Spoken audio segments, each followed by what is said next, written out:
Good afternoon. My name is Pablo DeJesus. I'm the Executive Director of UUSJ.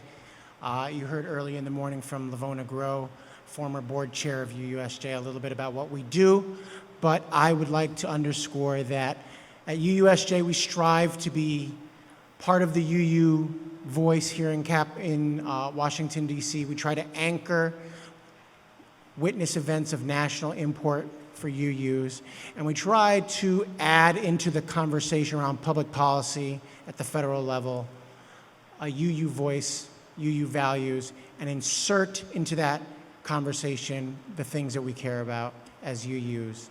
And for many of us involved with UUSJ, that's an important aspect to the conversation around social justice, because there is an important push-pull dynamic between what occurs in witness and on the street and what occurs in the halls of power and decision-making rooms. And I experienced that personally when I think about these questions.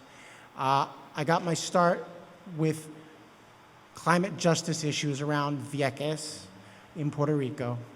And the political deal had been struck up here in Capitol Hill. But the question about how we were going to actually implement what had been agreed to was still an open question. And you get into all the questions that we're dealing with here today. How are you going to make sure that the community is participating?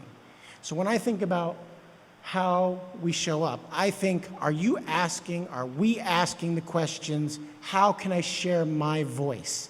How can I share my privilege? How can I share the power in decision-making that I bring to the table? And in any social justice project, committee, march, campaign, if we're asking ourselves these questions, we are actually advancing the ball. Because as we heard from Director Sen earlier today, it really is about sharing as opposed to extracting. Sharing the value, sharing decision-making.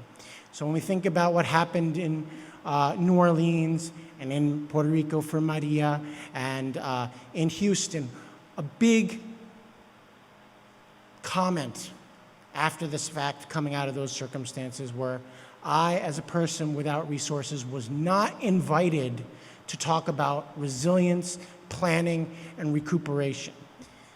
And when I lived in Puerto Rico and I worked on these issues directly, I was living in the middle of an Afro-Puerto Rican community right on the shores of the water, and we were watching the water moving up storm by storm, year by year, and the big question that everybody asked themselves is, I'm a fishing community, I'm an Afro-Puerto Rican, I'm among the most marginalized folks here in Puerto Rico, and no one is asking me, no one is engaging with me about what I want to see happen in my community.